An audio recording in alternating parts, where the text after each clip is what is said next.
Welcome back to Rebirth Revolution. My name is Melissa Olson. This week, we're going to talk about why you should want to grow to higher levels of spiritual awareness and some of the ways you might approach that task. We talk a lot about growing to higher levels. It is work, so why should we want to do it? What are the benefits of growing to a higher level? We are not all seeing the world in the same way. Each one of us has a lens that we view everything and everyone through. That lens correlates with our level of spiritual awareness.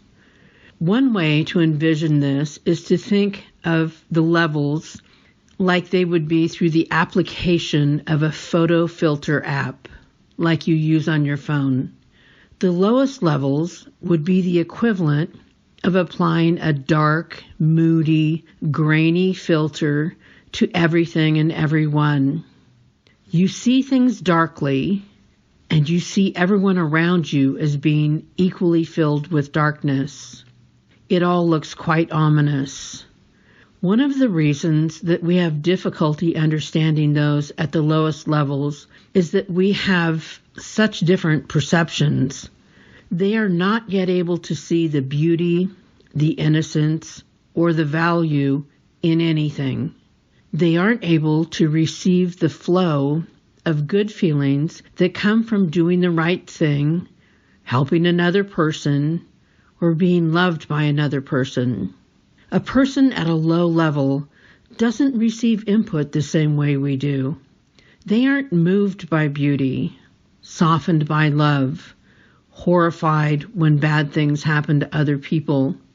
They don't have that wiring yet. They assume everyone is self-serving and without integrity. They assume everyone is lying, just like they are lying. They assume everyone is using them, just as they are using everyone else. They assume everyone is disloyal to them, because they're disloyal to everyone. It's a dark world where there's no beauty, peace, or wisdom. As you move up, your lenses change to ones that allow in more light and color. You begin to see that the world has darkness, but there are other things too. You begin to perceive the contrast between light and dark. It would still look more like, say, a sepia-toned print than one that is in full color. But feelings, good feelings, necessary feelings, start to seep in.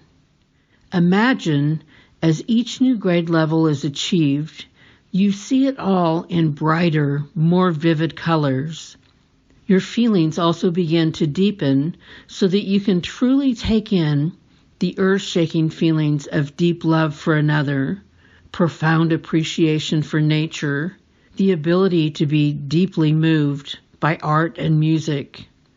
You become capable of feeling joy and shedding tears of amazement when watching videos of children and puppies and kittens. The atmosphere feels lighter and more alive. You feel like you're firing on all cylinders. Now couple that with the falling away of petty, useless emotions and no longer needing to make the same mistakes again and again. Everything about the way you see, think, and feel becomes better with each new grade level. You can receive more of the positive and no longer be attaching yourself to the negative. With each new grade level, you've developed new tools and problem resolution strategies. These make your lessons easier to master and forward movement faster.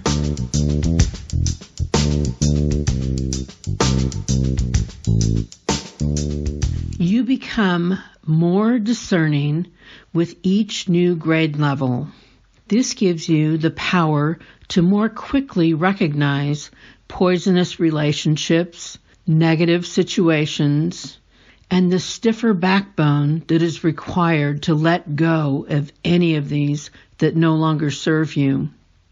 Let's get into the topic of discernment for a bit. Discernment is the insight, perception, and wisdom to figure out what is right for you.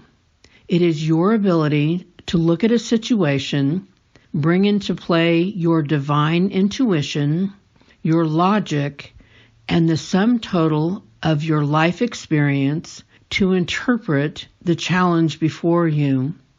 It is not the plan that we cruise through life haphazardly going along with every person and situation that we encounter. We're meant to use the powers we've been given, along with those we have cultivated, to make reasoned assessments of what lies in our path. Judgment is a word that is close to discernment, but often heads off in a negative direction. Judgment is more about you deciding what is right for someone else. It is caring about people for all the wrong reasons. It is usually rooted in criticism and condemnation, which your ego convinces you will make you feel better about yourself.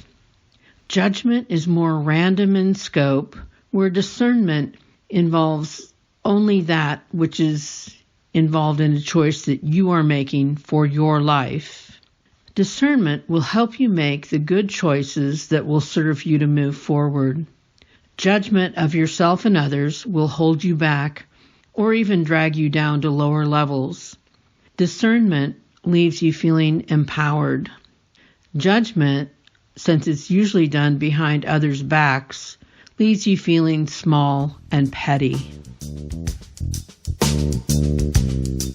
When you move to higher levels of spiritual awareness, you become more and more open to the input that will grow you higher, faster.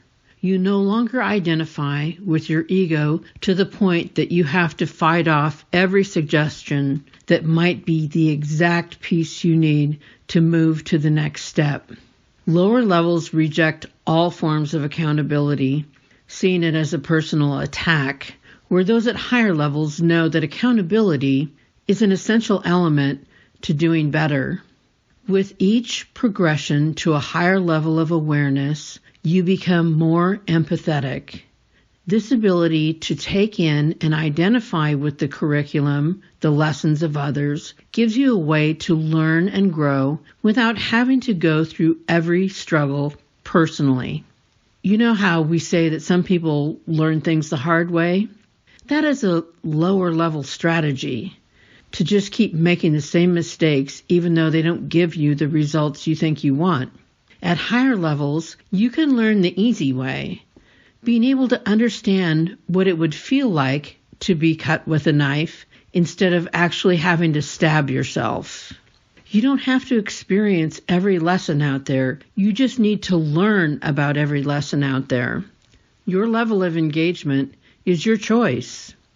When you are at lower levels, you feel like you must personally be involved in everyone else's struggles. You tell yourself this because it's a welcome distraction from your own issues, and it helps to manage your anxiety. But as you grow to higher levels, you understand that your intervention in the lessons of others does not benefit either of you. It just puts off the inevitable. Ultimately, the other person will still have to master a similar challenge, and you will have to get back to your work. So when you grow to the point that you can let that go, you have way more time and energy to address your own progression. This, of course, moves it along at a faster pace. As you grow to higher levels of spiritual awareness, you're able to recognize that much of what unfolds in our life is guided by divine timing. There are many things we have no control over. We would like to think that we are in control of how everything goes down, but we aren't. And we frustratingly don't know the full scope of any situation to realize why it can't happen right this minute. As you get to higher levels, you are more apt to look in your rearview mirror and enjoy the recognition of why everything went down the way it did. How all the pieces were in just the right spot when it did happen. You connect the dots between the people and the circumstances that you thought meant little or nothing at all, and the absolute necessity their role played in the final outcome. It's important to look back and connect the dots. This is what gives you the faith that whatever is coming next will unfold exactly as it needs to. We don't know what's in our best interest. That leads to the very human desire to cram square pegs into round holes. There's a certain amount of doing the best work you can, preparing in every way possible, and then accepting what comes next that we need to embrace to keep from driving ourselves crazy. It's always possible, and often true, that what comes next is greater than your original plan. But that takes faith in the process, which is no easy thing. The falling away of the thoughts and actions that are not in our best interest, along with a renewed focus on your own work, leaves you in a calmer place mentally and emotionally. The way you see the world and the people in it will continue to become more vivid, and your experiences will be more profound. The increased sense of competence and mastery that you gain with each and every increase and level enhances how you see yourself in a really powerful way. These are the things in life that you cannot buy. They are the ways of being that make every moment better.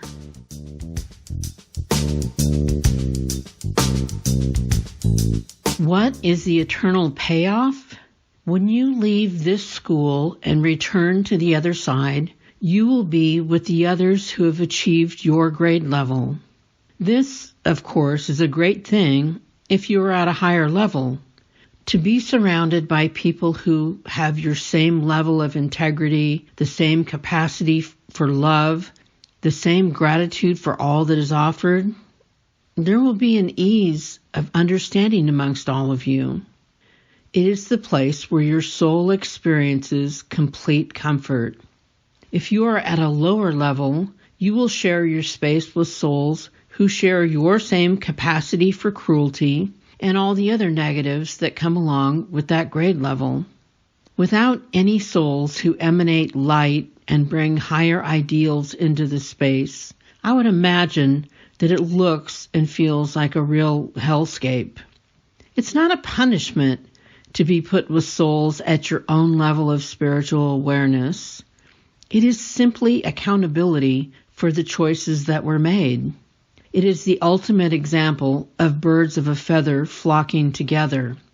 You, through your choices, create your own heaven, which exists both here and on the other side.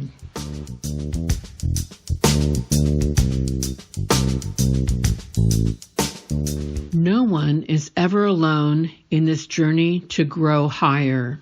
You have a whole team of souls who can help with this mission if you choose to accept their help. Every single person on the planet has guides and relatives on the other side who are trying to share wisdom about their journeys, along with giving some heads up about your own journey. They cheer for your every good choice and revel in what you've accomplished. They hold you in love and compassion. This is part of the cosmic assist that each person is granted. There are answers to the things that plague us in everyday life, so why not take advantage? The first thing that is necessary to receive these messages is to be receptive. If you are constantly blathering on inside your head about one thing and the next, there is no open channel to receive the magical messages. These wonderful assistants are constantly trying to drop clues, but most of the time, your channels are blocked. If you want to receive messages, you have to have office hours. By office hours, I'm not suggesting that you need to sit in deep meditation on a mountaintop in the Himalayas. Each person has a different office and hours that work best for them. Your office may be in the shower, while doing dishes, or floating in a pool. Spiritual channels find water a perfect conductor for messages of wisdom. Any water will do. It may be in your garden, sitting beneath a tree's branches, or on a hike. Nature is rich with wisdom. You can be someone who puts in the time to master the art of opening up your channels in any place at any time on earth. Those would be the people who meditate. If nothing else, make a practice of pulling yourself away from the chaos of life and into a surrounding that is peaceful for you. Really register the places and activities you can do alone that bring you back to center. We all need to recognize that so we can return as needed. But do it daily. It is the space in which you will find out your next great move. It is the place where you will recognize that there are many things you can let go of. It is the place where you will suddenly recognize a solution or a new direction. Our best thinking cannot come inside of chaos. We must create the office space and the office hours that signal we are fully receptive to all the magic our support team has to offer. So, to work on your forward progression, find stillness, nurture yourself, seek out the stories of others, be discerning but not judgmental, be open to checks and balances, and increase your honest self-reflection. Be welcome to input from your guides and spiritual co-conspirators. And maybe write what you're feeling. It's a great way to sort things out and a living record that allows you to gauge your growth.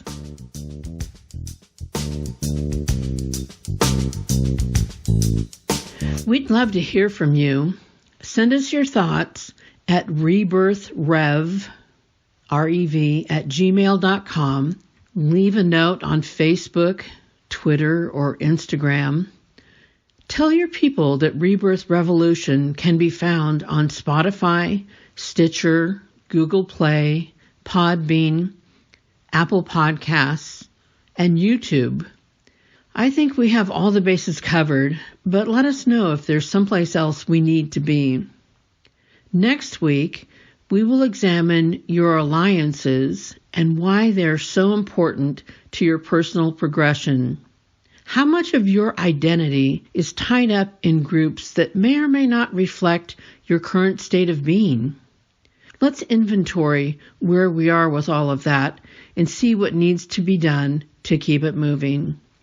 Until then, be open, be aware, watch for clues, and see if you can connect some dots from your past. Remember, you are loved exactly as much as every other person on the planet, not 1 ounce more or 1 ounce less. Have a fantastic week.